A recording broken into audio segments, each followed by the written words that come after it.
Pai, em nome de Jesus, queremos nesse momento te louvar, Senhor, engrandecer o teu nome. Obrigado por estarmos aqui nesta manhã. Que o teu Espírito Santo nos dê direção do céu para tudo que há de ser realizado neste dia. Que possamos aprender juntos a tua palavra e aplicarmos nas nossas vidas. Que o Senhor nos ensine a sermos cristãos, verdadeiramente cristãos, Pai, numa sociedade que exige tanto de nós como sempre houve, porque nós trazemos uma palavra que se propõe uma proposta, uma resposta para a humanidade. Abençoa esta cidade com a tua palavra, que o Espírito Santo alcance vidas através do trabalho desta igreja, que o Senhor acrescente frutos a esta obra, pois nós sabemos que a gente planta a semente, mas o resultado não é nosso, o resultado vem do Senhor. E que aprova a Deus, que o Senhor se agrade de dar frutos ao trabalho desta igreja. Nos abençoe, meu Deus, neste dia, em nome de Jesus. Amém. Podem se sentar. A gente vem estudando a nossa primeira lição, né?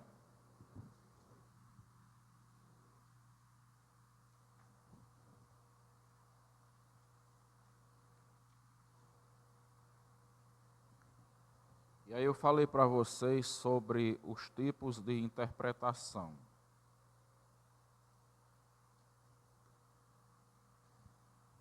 A gente vai hoje caminhar para o final desse primeiro texto, e aí nós vamos pegar o outro texto na apostila, tá certo? Então aqui ele fala sobre 4 motivos que fazem o método literal ser melhor e mais confiável. Vocês lembram que eu vinha falando sobre os métodos de interpretação da Bíblia, né? Então tem o literal, que ele é apresentado como sendo o melhor, porque ele leva em conta a metalinguagem, né? A linguagem que estuda a própria linguagem. Então ele vai buscar para a interpretação da Bíblia os contextos, né? O contexto histórico, o contexto filosófico, o contexto religioso, o contexto político, o contexto teológico do próprio texto da Bíblia. E aí leva em conta aspectos linguísticos, né? A gramática, a pessoa que está falando no texto. Por isso é mais confiável esse método e é o método que os cristãos, né, e os estudiosos da Bíblia que fizeram a interpretação mais ortodoxa, desde o Velho Testamento até o Novo, utilizaram ele.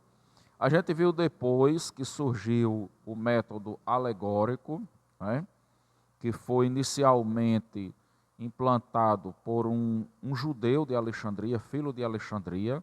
Ele tinha no início a finalidade de usar esse método para que ele pudesse apresentar o judaísmo aos gregos, né, os helenistas.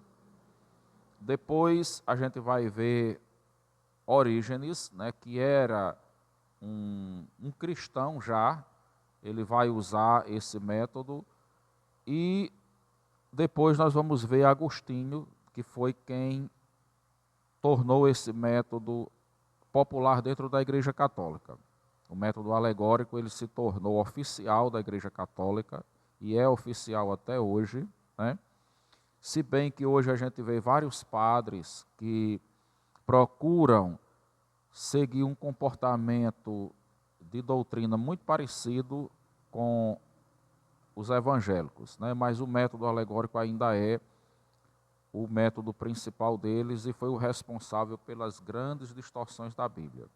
O método literal ele só vai ser recuperado, vamos assim dizer, ele vai ser trazido de volta com Lutero, né? Na Reforma Protestante, acontece um resgate desse método literal, que é o método oficial da Igreja protestante, né? Sempre foi, tá certo? E aí, para a gente concluir hoje, ele diz assim: 4 motivos que fazem o método literal ser o melhor e o mais confiável. A gente vai ver esses 4 motivos.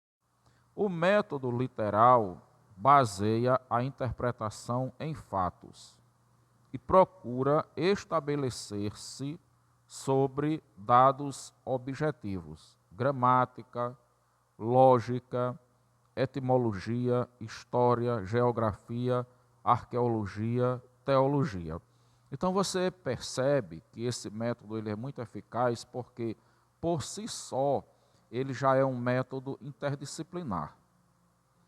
Você vai deixar de fazer uma interpretação baseada em achismos, né? Porque o método alegórico é um achismo. E esse achismo ele vai ser subjetivo. Você vai fazer uma interpretação baseada naquilo que você acha. O outro que for fazer a sua interpretação usando também o método alegórico vai ser naquilo que ele acha. E cada pessoa acha uma coisa, porque essa forma de achar, se o parâmetro é naquilo que se acha, a gente sabe que nós, como pessoas, nós temos níveis de conhecimento teológico, cultural diferente. As experiências são diferentes. Por isso que as interpretações elas se tornam absurdas. Mas todas as fontes citadas para o método literal, se você observar, você vai ver que elas são o quê? Elas são fundamentadas em estudos, né? São científicas e são fundamentadas em estudos que seguem métodos, né? Porque ele vai dizer aqui que ela se estabelece, ou ele, né, o método se estabelece, em objetivos que levam em consideração a gramática, a lógica, a etimologia, a história, a geografia, a arqueologia, a teologia, entre outros.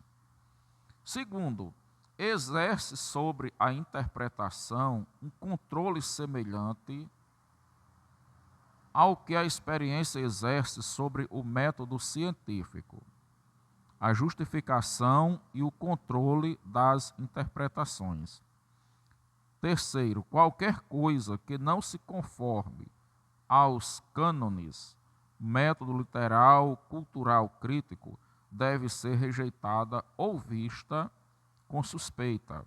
Além disso, esse método oferece a única fiscalização fidedigna para a constante ameaça de aplicar uma interpretação de duplo sentido às Escrituras.